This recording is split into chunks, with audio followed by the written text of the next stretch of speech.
En nombre de la Universidad Pedagógica Experimental Libertador, en su Instituto Pedagógico de Caracas, a través de la Subdirección de Investigación y Posgrado, tenemos el honor de darle la bienvenida al doctor Efraín Moreno, profesor de Botánica General, Biología Vegetal, Sistemática de Traqueofitas, Sistemática de Atraqueofitas, Botánica Sistemática. Doctor honoris causa en Educación UPEL, investigador del Centro de Investigaciones Históricas Mario Briceño Iragorri, línea Procesos Históricos de Venezuela. Su trabajo, titulado Las misiones de educadores chilenos en Venezuela, 1936-1938. Su influencia en la fundación del Instituto Pedagógico Nacional y el despertar de nuestro sistema educativo. Muy buenos días. Quiero darle la más cordial bienvenida y agradecer su asistencia a esta charla titulada Las misiones de educadores chilenos en Venezuela, 1936-1938, su influencia en la fundación del Instituto Pedagógico Nacional y en el despertar de nuestro sistema educativo. Buscando el comienzo de nuestra historia, la pedagogía en Chile, siglo XIX. Durante los muchos años que duró la Guerra de la Independencia en Chile, la educación primaria y secundaria estaban sumamente debilitadas. Sin embargo, las élites chilenas decidieron privilegiar la educación secundaria sobre la primaria y en ese sentido se funda en 1813 el Instituto Nacional, pionero de los centros de estudios secundarios de Chile. De esta manera se continuaría nutriendo y alimentando esas famosas élites. Andrés Bello, nuestro insigne compatriota, quien fue primer rector de la Universidad de Chile, conocida desde hace mucho tiempo como la Casa de Bello, pensaba que la educación primaria era imprescindible, debía basarse en valores morales y cristianos y tenía que llegar a todos. Por su parte, Domingo Faustino Sarmiento, gran maestro, periodista, escritor y político argentino, fue un gran promotor de la educación primaria tanto en Chile como en su país, y fue director en Chile de la Escuela Normal de Preceptores que se fundó en 1842, que fue la primera institución de este tipo en América Latina. En la Venezuela del siglo XVIII y comienzo del siglo XIX, don Simón Rodríguez, que fue el maestro del libertador Simón Bolívar, insistía en darle contenido práctico a la educación. Él quería que las escuelas fuesen también talleres, e insistía en que hay que educar y no solamente instruir. Él pregonaba una educación inconforme, muy diferente a la educación que se hacía en el momento, una educación que destierre el memorismo, que busque la utilidad y la aplicación de las ideas. Simón Rodríguez había viajado por muchos países, por Estados Unidos y muchos países europeos. Regresó a América Latina y también viajó allí por muchos países latinoamericanos. Inclusive vino a Chile. Estuvo en Concepción, en la ciudad de Concepción, donde trabajó como maestro de instrucción primaria, publicó el libro Luces y Virtudes Sociales, fungió como evaluador de los daños del sismo del año 1835, viajó después a Valparaíso, donde trabajó para la prensa, y luego se retiraría, iría a Perú, donde fallecería en una población de la provincia peruana. Se dice que el pensamiento de Simón Rodríguez estaba como cerca de 100 años adelantado a su época, y por eso muchos de sus contemporáneos no lo comprendieron, llegaron a tildarlo hasta de loco. Podemos ver una cita muy bonita en el texto que dice, en la diapositiva, que dice: enseñen y tendrán quien sepa, eduquen y tendrán quien haga. Simón Rodríguez. La educación primaria versus la educación secundaria en Chile entre los siglos XIX y XX. La educación primaria en Chile para fines del siglo XIX y comienzo del siglo XX estaba sumamente descuidada. Los maestros mal pagados, como cosa rara, los niños famélicos y hambrientos, los locales inapropiados, por decirlo menos, la enseñanza muy precaria, memorística y castigadora. Quiero adelantarles que en Venezuela, para esa misma época, ocurría algo muy parecido. Luego de la victoria en la Guerra del Pacífico contra Perú y Bolivia, hacia 1885, se pudo ahorrar algún dinero para aumentar la matrícula estudiantil, contratar profesores y construir edificaciones, solo que para la educación secundaria. La élite chilena del siglo XIX pensaba que Chile debería ser un rincón de Europa en América. En efecto, en un principio, Chile copiaba las costumbres españolas, posteriormente las francesas y por último las alemanas.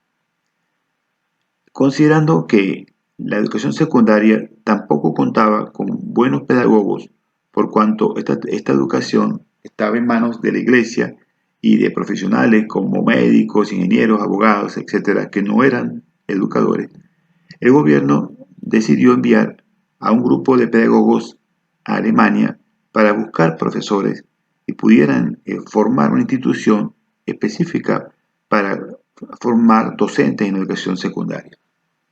Enviaron a Valentín Letelier, Claudio Maté y José Abelardo Núñez, quienes durante meses se dedicaron a hacer como una especie de casting, viajaron para muchos lugares de Alemania buscando sus profesores y en poco tiempo lograron su cometido y empezaron a llegar a Chile estos pedagogos. Los profesores chilenos quedaron realmente seducidos por todo lo alemán y durante esos años se comenzó a evidenciar un fenómeno muy interesante que se conoció con el nombre del embrujamiento alemán, que afectó no solo la parte educativa, sino prácticamente la vida misma del país. Con la presencia de los pedagogos alemanes en Chile y bajo el auspicio del eminente educador chileno Valentín Letelier, se funda el 29 de abril de 1889 el Instituto Pedagógico de Chile, siendo sus primeros profesores, con la excepción de uno solo, todos alemanes. Vamos a mencionarlos y les ofrezco disculpas por la pronunciación. Enrique Nerqueso y Morán, el único educador chileno. Jorge Enrique Schneider, Hans Seffen, Federico Hansen, Reinaldo von Lilienthal, Augusto Tafelmacher, Ricardo Penich, Karl Granjot, Federico Joho, Federico Albert, Rodolfo Lenz, Alfredo Bauter y Fernand Oberhauser. En la diapositiva ustedes pueden ver en el recuadro superior izquierdo en la primera sede del pedagógico chileno y en el recuadro inferior la segunda sede y definitiva. Yo tuve el privilegio y el gran honor de conocer esa segunda sede y a pesar de que allí se encuentra la Universidad Metropolitana de Ciencias de la Educación, el pedagógico chileno está allí, se percibe claramente en el aire y hasta en las paredes de ese edificio. A comienzos del siglo XX surgen nuevas ideas reformistas y progresistas en la pedagogía chilena.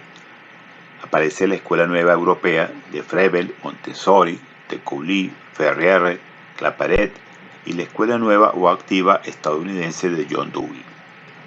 Varias asociaciones gremiales se incorporan al debate educativo, entre ellas el Centro de Profesores de Chile, la Sociedad de Profesores de Instrucción Primaria, la Asociación de Educación Nacional, el Centro de Estudios Pedagógicos, la Sociedad Nacional de Profesores y seguramente la organización gremial más importante para el momento, la Asociación General de Profesores, la AGP.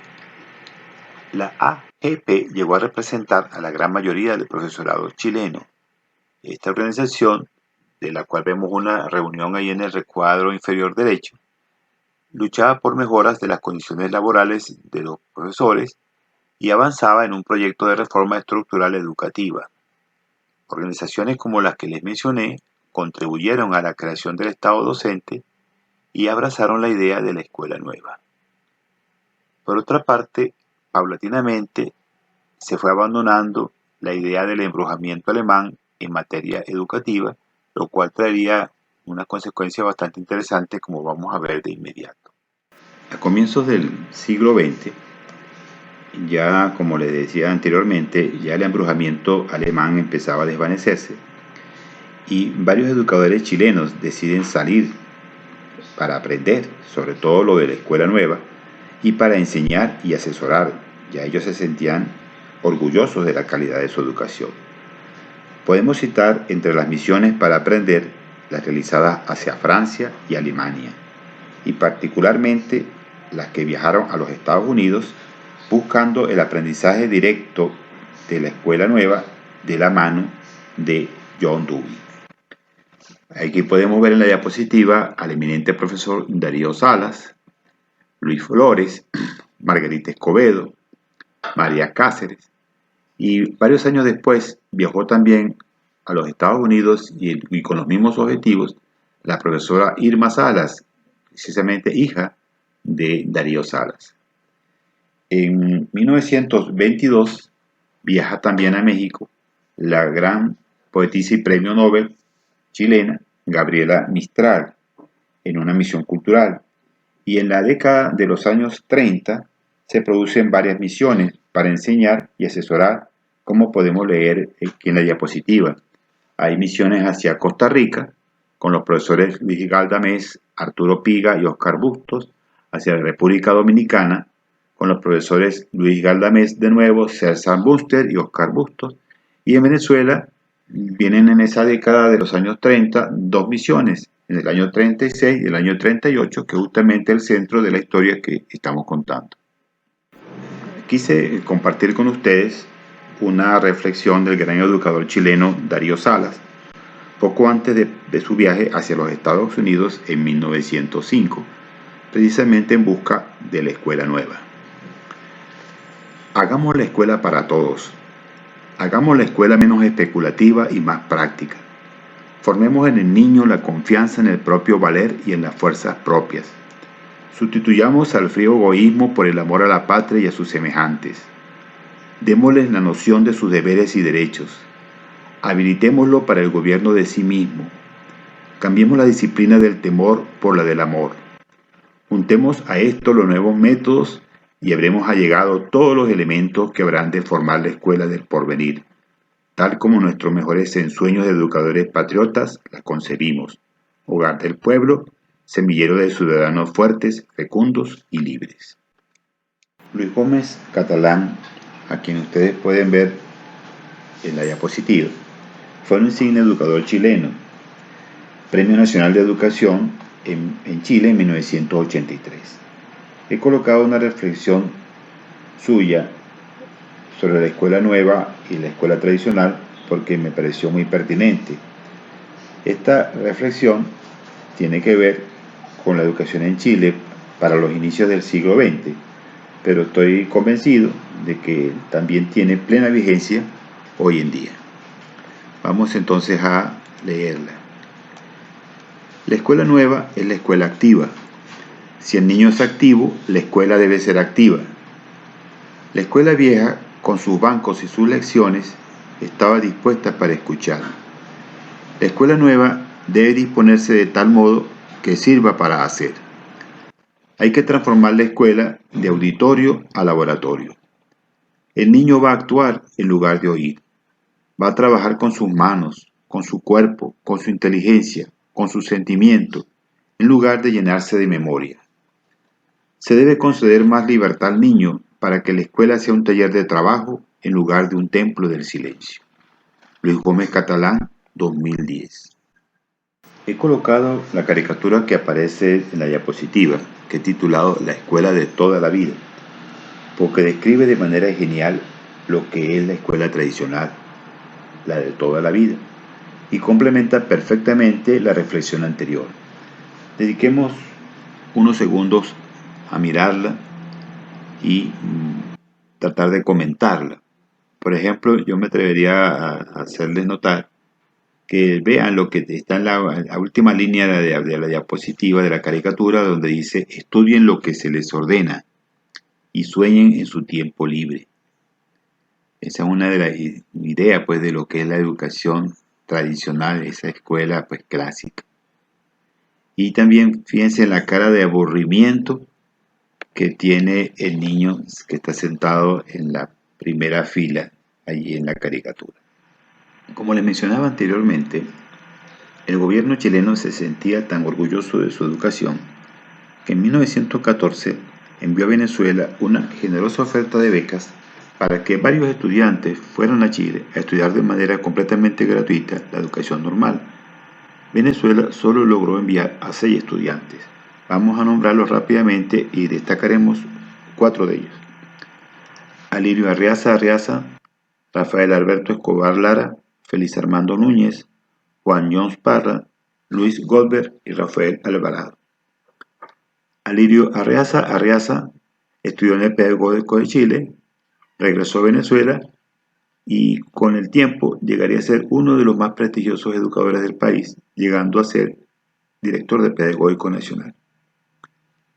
Rafael Alberto Escobar Lara estudió en el Pedagógico de Chile, regresó en los años 30 a Venezuela, llegó a ser director del Instituto Pedagógico Nacional, uno de los más grandes directores que ha tenido la institución. Félix Armando Núñez, formado en la Escuela Normal Chilena José Abelardo Núñez y en el Pedagógico de Chile, fue un notable poeta, literato y ensayista, honrado no solamente en Chile, sino aquí en Venezuela. Murió en la ciudad de Concepción, en Chile, en 1972. Y Juan Jones Parra fue formado en la Escuela Normal José Abelardo Núñez y luego en una academia militar. Regresó a Venezuela como profesor y especialista en fronteras, llegó al grado de coronel. Nos vamos a Venezuela para hablar un poco de la situación educativa en el país entre los siglos XIX y XX. El analfabetismo predominó a fines del siglo XIX, llegando a sobrepasar más del 70% de la población. Las repetidas guerras civiles y los numerosos conflictos armados necesitaban hombres y materiales. No había tiempo, ni dinero, ni personas para la enseñanza.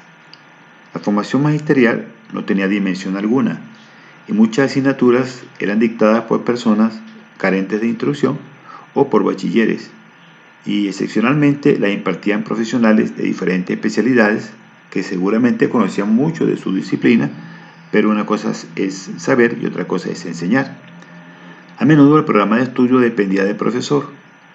Nicanor Bolet Peraza, nuestro gran escritor costumbrista, escribió un cuento llamado El maestro de escuela, donde se evidencian los rigores de las escuelas de la época. En muchas de estas escuelas se sentía aquella famosa frase, la letra con sangre entra, y en la diapositiva vemos una palmeta que muchas veces era aplicada por el maestro y también celebrada por los padres. En cuanto a las escuelas normales o escuelas anormales, entre comillas, como alguna vez lo hizo ver don Rómulo Gallegos, solo había dos escuelas oficiales, una de hembras y una de varones, y ambas estaban en Caracas. No tenían maestros preparados para formar maestros, ni locales apropiados, ni material de enseñanza. El número de maestros graduados era muy bajo e insuficiente. No llegaba ni a 500 entre 1915 y 1936. Por otra parte, la preparación que se obtenía era muy precaria. No respondía a las exigencias de los cambios que se venían dando en el mundo. Para comienzos del siglo XX, varias personalidades, algunas de las cuales ya eran notables para la época, daban clases en liceos y colegios de Caracas. Vamos a mencionar los que están en la diapositiva. Comenzamos por la señorita Panchita Sublet, que sin haberse graduado de bachiller ya daba francés e inclusive daba también educación cívica. Francisco Tamayo, nuestro gran sabio y naturalista, daba botánica. Alberto Arbelo, nuestro poeta y además abogado, daba clase de castellano. Rómulo Gallegos, el gran novelista y presidente de la República, daba clases de álgebra y de psicología. Fernando Paz Castillo, poeta, y daba clases de música. José Manuel Núñez Ponte, educador y académico, muy prestigioso, daba clases de castellano y de literatura y de religión. Monseñor Jesús María Pellín daba clases de religión. El gran educador e ingeniero que fue Luis Espelosín daba clases de matemática. Dionisio López Orihuela, quien fue director durante muchos años del Liceo Andrés Bello, daba clases de matemática. Y el gran sabio suizo Henri Pittier daba clases de agricultura. En 1923 parte para Chile un joven estudiante venezolano que había nacido en el estado de Mérida, era Mariano Picón Salas. Él tomó la decisión de irse para Chile, en primer lugar debido a la situación de quiebra que se encontraba su familia, y en segundo lugar porque no pudo concretar sus estudios universitarios, seguramente debido a la situación educativa que se vivía en el país bajo el régimen del general Gómez. Es en Chile un país, como vemos, muy alejado de lo que se vivía aquí en Venezuela, donde transcurre sus años de formación como historiador, como escritor, como pedagogo, que lo convertirían en muy pocos años en uno de los intelectuales más importantes del siglo XX venezolano y seguramente el mejor ensayista de esa época. Picón Salas se graduó como licenciado en Historia en el Pedagógico de Chile, enseñó Historia del Arte en esa institución, se convertiría en una figura eminente de la misma. Él pasaría 12 años en Chile y regresa a Venezuela a comienzos del año 1936, luego que muere el general Gómez, y tendrá más o menos 37 años. Dejó muchísimos amigos en Chile y tenía muchos amigos aquí en Venezuela gracias a que mantenía numerosas relaciones epistolares, particularmente con el político venezolano Rómulo Betancourt. Durante el tiempo que Mariano Picón Salas se encontraba en Chile, aquí en Venezuela ocurrían también eventos muy interesantes. En primer lugar, el inicio de la industria petrolera, allá a comienzos de los años 20 del siglo XX, trajo mayores recursos económicos al Estado, que fueron utilizados, en primer lugar, para la creación de un verdadero ejército nacional, en segundo lugar, para la construcción de vías de comunicación, en un porcentaje muy inferior para la educación y aún menor para la salud. En 1932 se crea la Sociedad Venezolana de Maestros de Instrucción Primaria, que tiene como órgano de difusión la revista Pedagógica, de la cual salieron muy pocos números.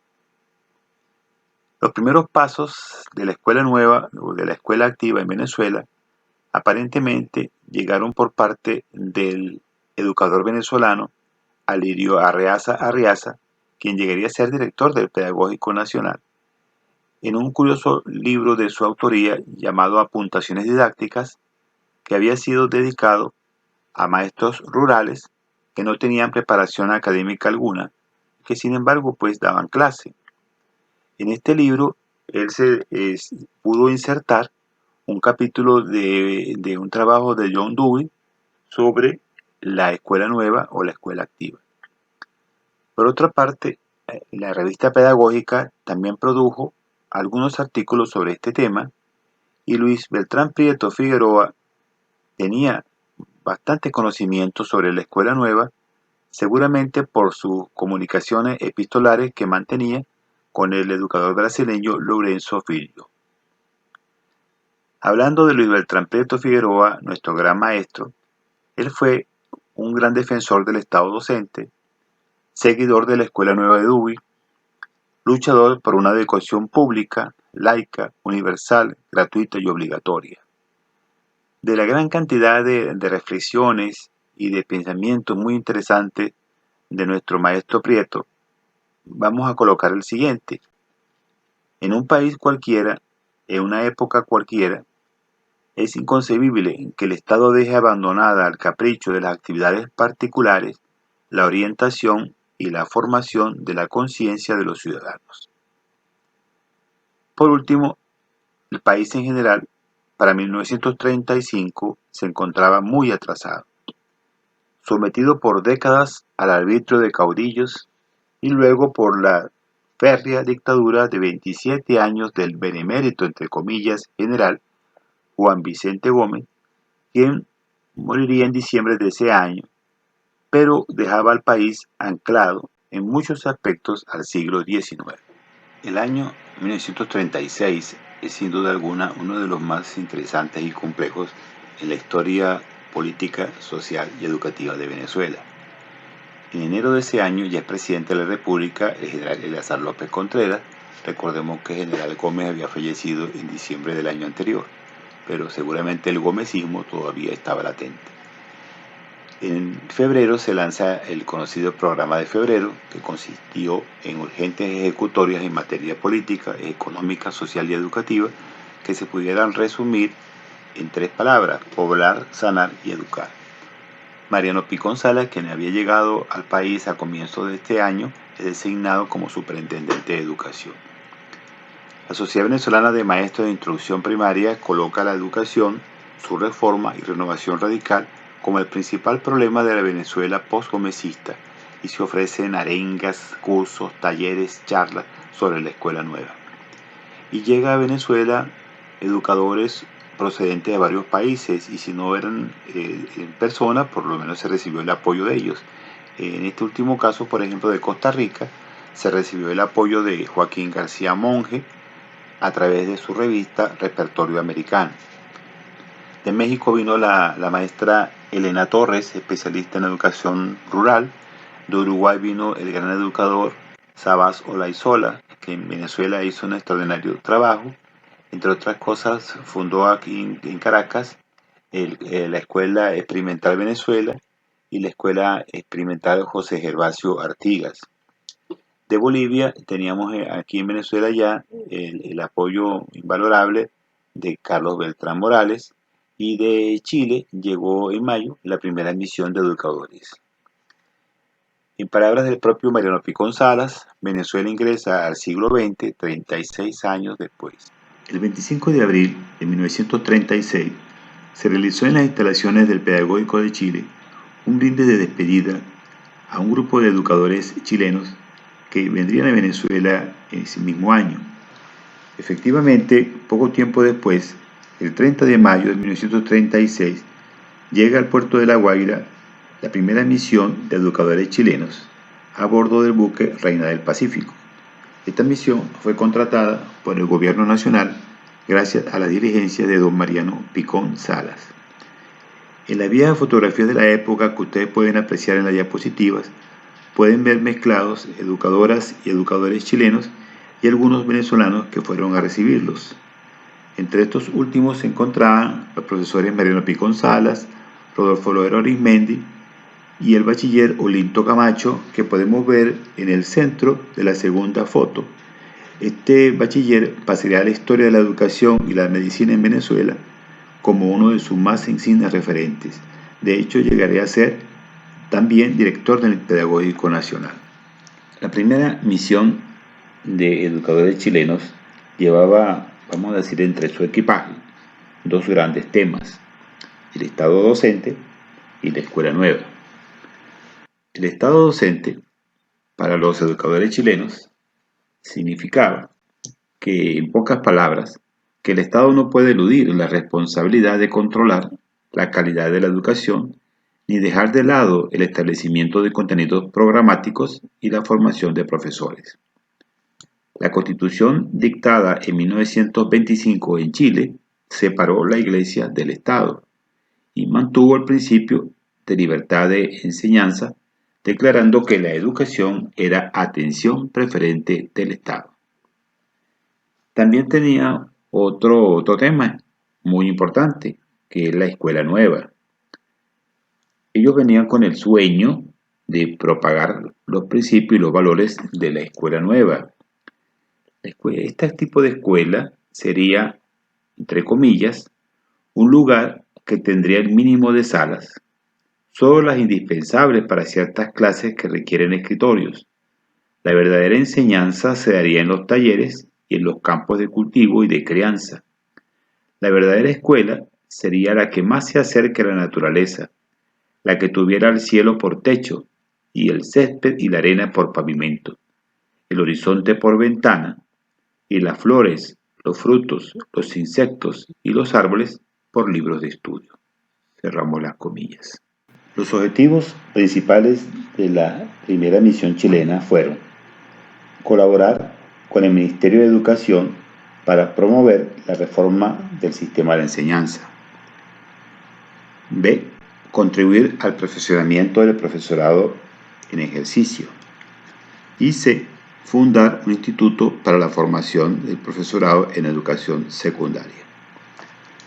Vamos a leer de la diapositiva los nombres de los educadores y educadoras chilenas: Carmen Moena Morales, Rosa Paulina de Francetti, María Marchán de González, Oscar Vera Lamperein, Julio Hayes González, Oscar Marín, Humberto Parodia Lister, Octavio Palma Pérez, Armando Lira, Horacio Aravena, Manuel Mandujano, Daniel Navea y Salvador Fuentes Vega. Aparentemente, con la excepción de la alegría de su recibimiento por amigos venezolanos y el hecho de disfrutar del sol y de la flora tropical.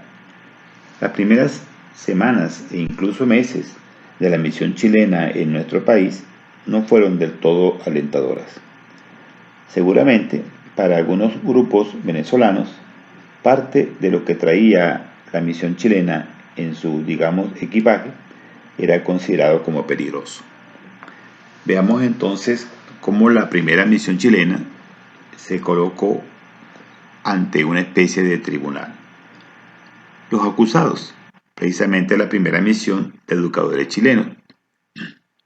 Los acusadores, maestros y profesores de la vieja guardia, entre comillas, que llegaban a decir, profesores, ¿para qué?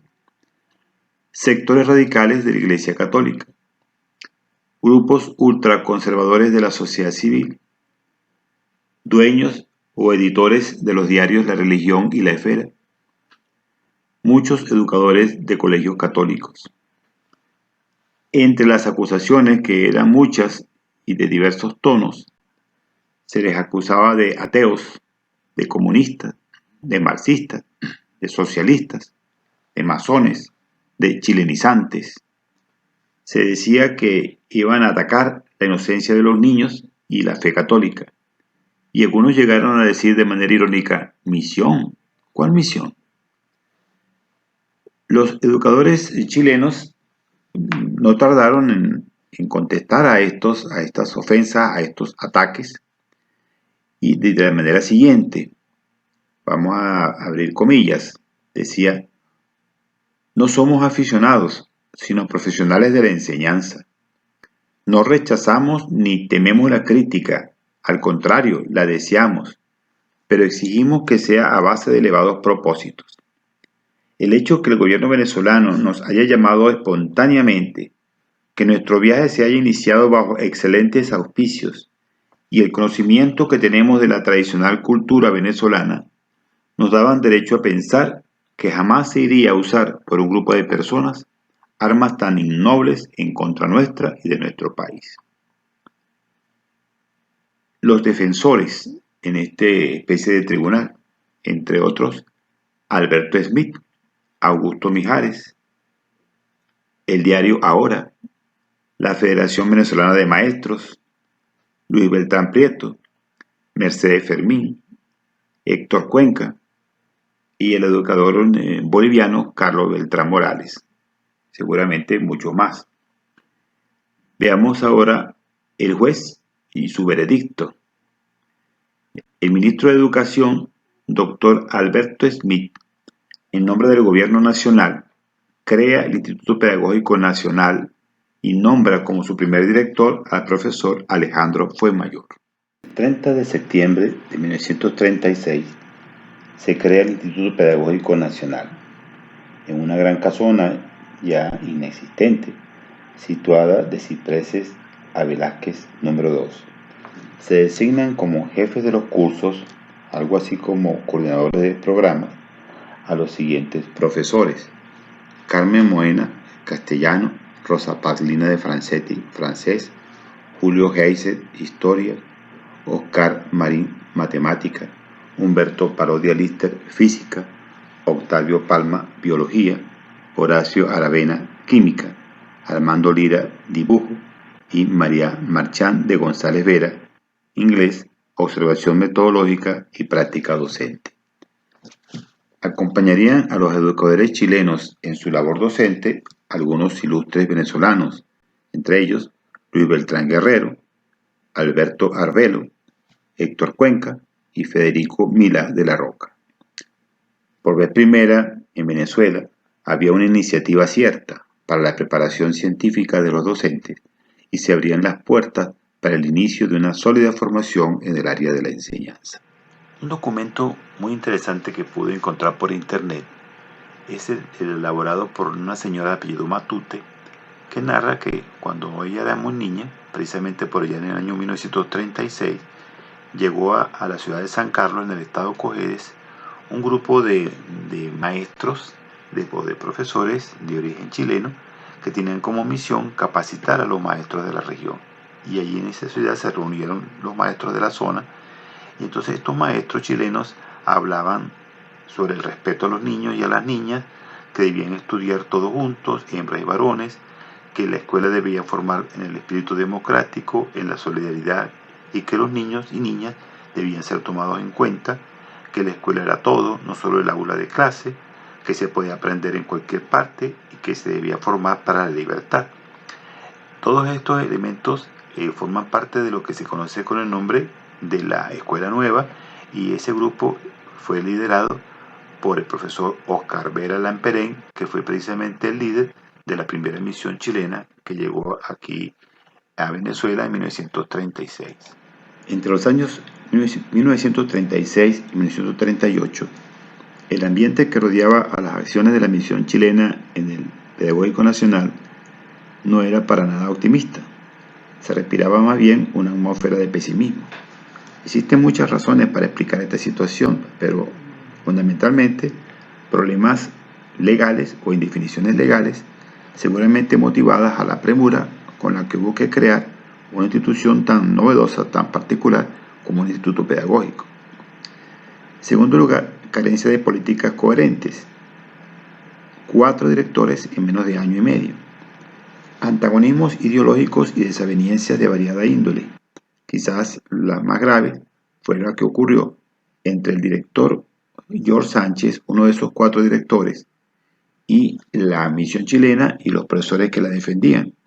El profesor Sánchez quería que el pedagógico se convirtiera en una concentración pedagógica, en la cual se iba a incluir una escuela normal superior y una escuela normal para maestros. Los educadores chilenos y sus defensores pensaban que no, que el pedagógico debía ser similar al pedagógico chileno. De forma pues que se crearon esas discusiones muy serias. Por otra parte, había exigencias académicas sobredimensionadas. Los estudiantes se quejaban de que se les pedía demasiado, tanto o más que a las universidades. Se produce una deserción masiva de estudiantes, se retira como el 80% de la matrícula, se limita la libertad de expresión, sobre todo a los profesionales extranjeros. Y la escuela nueva, que era el baluarte principal de la primera misión chilena, tuvo que librar ardorosas batallas contra la escuela tradicional, importantes sectores de la Iglesia Católica y grupos ultraconservadores. Por último, Mariano Picón Salas fue enviado fuera del país en misión diplomática. Sabemos pues que Mariano Picón Salas, el ideólogo del pedagógico, era muy buen amigo de los profesores de la misión chilena y por supuesto de los profesores venezolanos que trabajaban en el pedagógico. Todos estos problemas y dificultades trajeron sus consecuencias. El liceo de aplicación fue eliminado luego de menos de un año de funcionamiento. Se suprimieron cursos. La fe en la labor de las misiones chilenas sufrió una caída importante. El ministro Rafael Alberto López salió a defender la acción educativa de la misión chilena, reclamando que se separara la lucha política nacional de los problemas técnicos dentro del pedagógico. Para muchos, el pedagógico se convirtió en una empresa fracasada, y esa percepción afectó el ánimo de muchos de los educadores chilenos que pensaron en abandonar el país.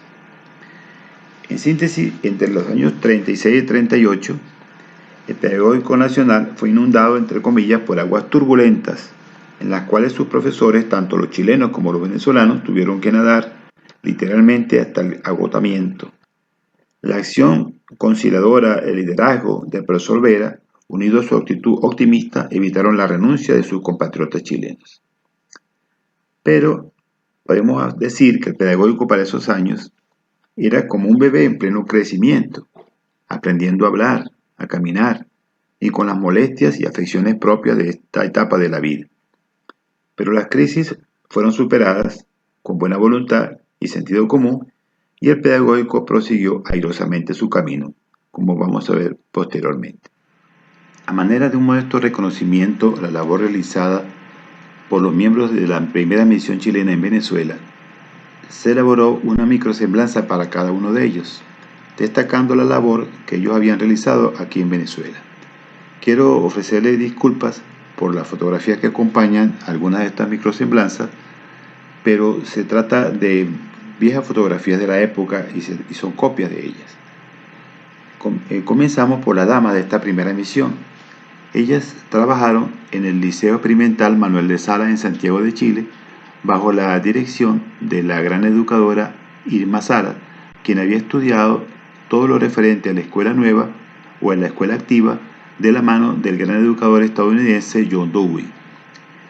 También quiero señalarles que Manuel de Salas fue un gran educador chileno, patriota y seguidor de las ideas y de los principios de nuestro precursor de la independencia, Francisco de Miranda.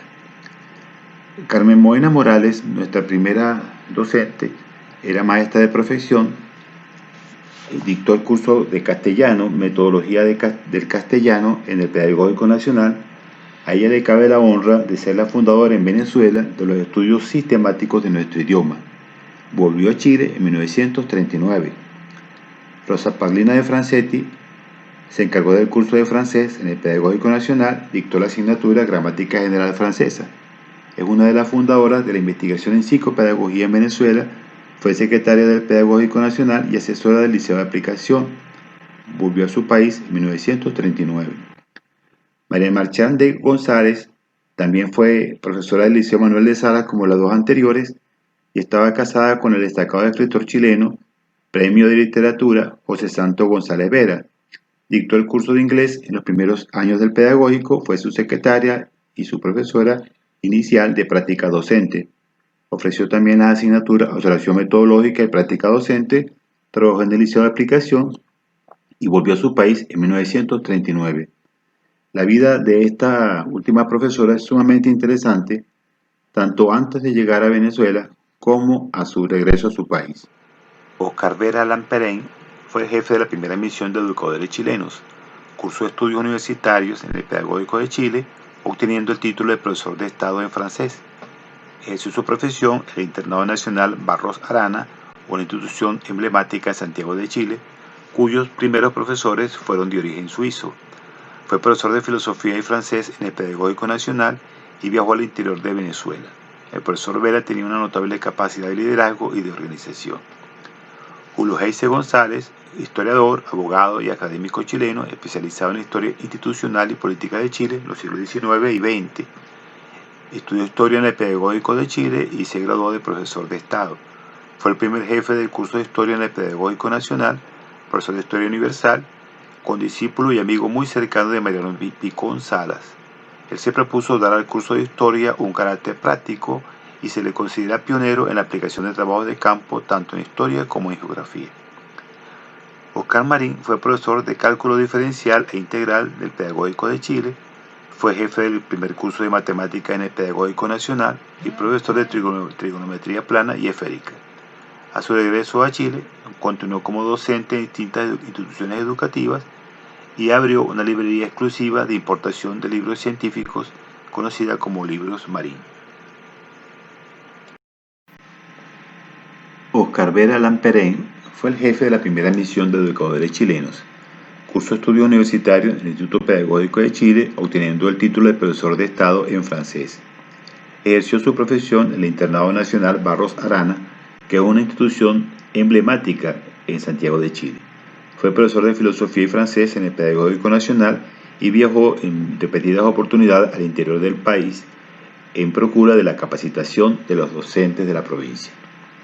El profesor Vera tenía una notable capacidad de liderazgo y de organización. Julio Heise González fue un historiador, abogado y académico chileno especializado en la historia institucional y política de Chile en los siglos XIX y XX. Estudió historia en el Pedagógico chileno y obtuvo el título de profesor de Estado. Fue el primer jefe del curso de historia en el Pedagógico Nacional, profesor de historia universal, fue condiscípulo y amigo muy cercano de Mariano Picón Salas, y él se propuso dar al curso de historia, así como al de geografía también, un carácter práctico, y se le considera un pionero en la aplicación de la estrategia llamada trabajos de campo. Oscar Marín fue profesor de cálculo diferencial e integral del Pedagógico de Chile. En Venezuela fue jefe del primer curso de matemáticas del Pedagógico Nacional y profesor de trigonometría plana y esférica. A su regreso a Chile, continuó como docente en distintas instituciones educativas y abrió una librería exclusiva de importación de libros científicos conocida como Libros Marín. Humberto Parodia Lister obtuvo el título de profesor de Matemática y Física en el Instituto Pedagógico de Chile, dictó por muchos años la asignatura Física en el Pedagógico Nacional, llegando a ser su director en 2 oportunidades. Fue autor de varios libros de texto de física para la educación media y escribió un libro sobre la historia del Pedagógico Nacional. Fijó su residencia en Venezuela. Octavio Palma Pérez, profesor de biología, egresado del Pedagógico de Chile en 1925, se desempeñó como tal en varios liceos e institutos de Santiago de Chile. Fue jefe del primer curso de biología del Pedagógico Nacional. Posteriormente, en 1947, sería el primer jefe del Departamento de Biología y Química. Ofreció las cátedras de Biología General y Zoología Sistemática, y el liceo más importante del norte de Chile, situado en Arica, lleva el nombre de este insigne educador. Por su parte, Armando Lira Sepúlveda fue un pintor y educador chileno. Estudió en la Academia de Bellas Artes de Santiago de Chile, en el Pedagógico de Chile y en París. Fue contratado para enseñar en el Pedagógico Nacional, donde se le encargó la jefatura del curso de dibujo.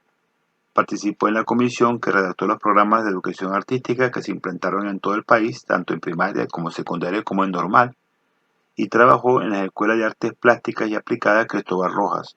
Falleció en Venezuela en 1959.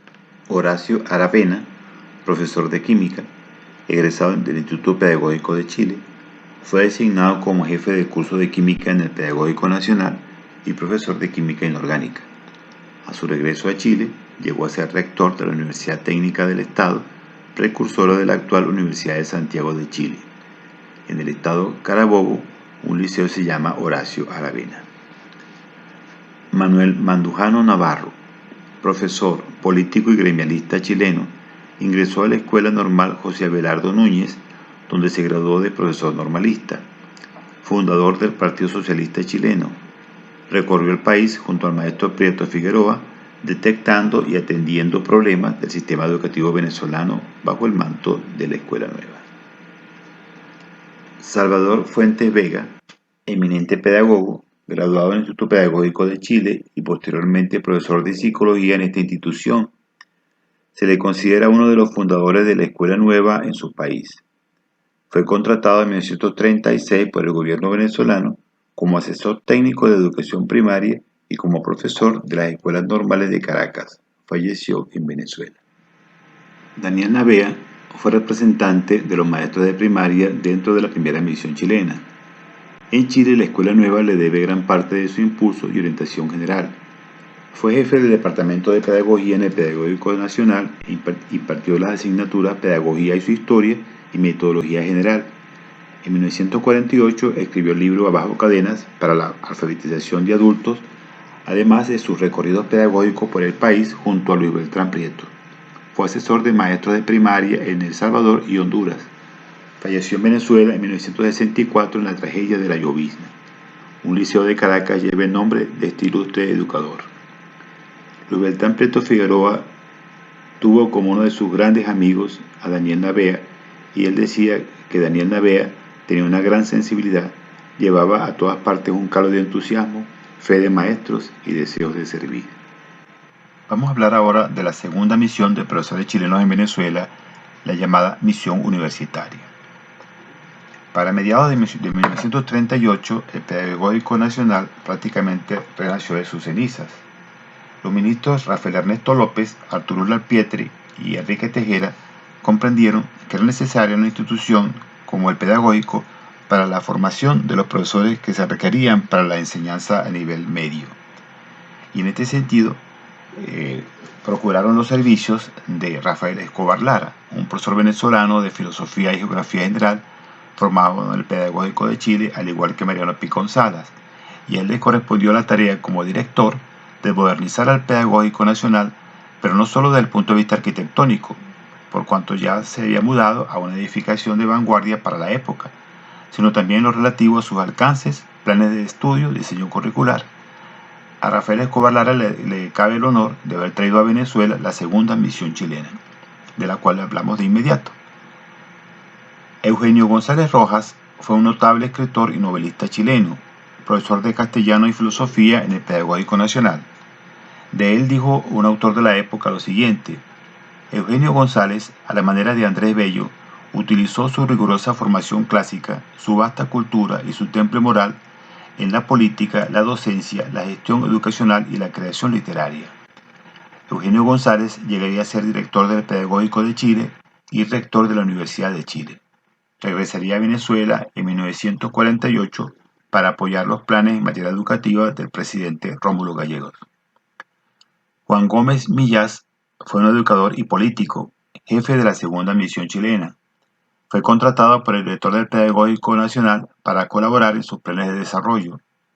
Una de sus ideas es la siguiente: solo con la experimentación es como el futuro profesor de ciencias naturales puede transmitir los valores formativos de la ciencia a sus alumnos. Gómez Millás llegó a ser rector de la Universidad de Chile por 2 periodos consecutivos. Una de sus ideas es la siguiente: el Instituto Pedagógico Nacional va a trabajar con 2 cosas que son extraordinariamente delicadas, con la verdad y con la juventud. Humberto Fuenzalida Villegas fue un profesor de Geografía Universal en el Pedagógico Nacional. Se dice que él desvió en 180 grados el valor de la enseñanza de la geografía en Venezuela. Una de sus ideas es la siguiente: hay que vincular la geografía con la agricultura, la economía, la producción, el clima, la fauna, la flora, la vivienda, el folclore, el mundo ecológico y hasta el movimiento de los astros. Obtuvo la Orden Andrés Bello por sus servicios a la nación venezolana. Se le dedicó un mineral, la fuensalidaíta, y fue por muchos años director del Museo Nacional de Historia Natural en Santiago de Chile. Por su parte, Humberto Díaz Casanueva fue un gran escritor, diplomático y poeta. Participó en la revisión de los programas del Pedagógico Nacional y ofreció las materias Pedagogía y su historia y metodología. Decía Vicente Gervase, un famoso poeta e intelectual venezolano, lo siguiente: uno de mis mejores amigos a lo largo de los años ha sido Humberto Díaz Casanueva. Él fue para nosotros, los del Grupo Viernes, nuestro verdadero guía, nuestro maestro. El Grupo Viernes fue un grupo de intelectuales y poetas venezolanos que se conformó a la muerte del general Juan Vicente Gómez.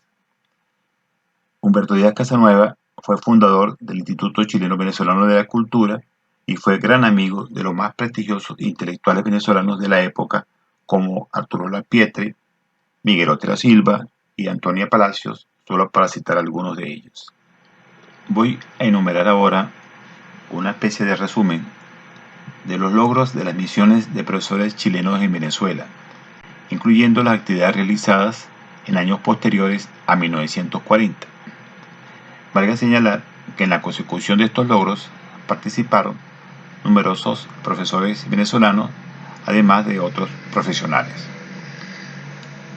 Organización de la estadística educacional, la elaboración del censo escolar, curso de perfeccionamiento para profesores de dibujo, creación del Pedagógico Nacional y elaboración de reglamentos, estatutos y plan de estudios, creación de un liceo de aplicación, adaptación y aplicación de pruebas de psicopedagogía a niños de primer año de bachillerato, proyecto para casas de menores, curso de formación de kindergarteninas, charlas sobre organización gremial como apoyo a la Federación Venezolana de Maestros, elaboración de libros de texto para la enseñanza media, como el realizado por el profesor Humberto Parodi en Física y Matemática, participación en la redacción de la Ley de Educación de 1948, Orden Andrés Bello otorgada al profesor Humberto Fuenzalida, investigaciones en psicopedagogía junto al psiquiatra venezolano Dr. Raúl Ramos Calles, curso de especialización en psicología y filosofía que se considera el germen de los estudios de posgrado en el Pedagógico de Caracas.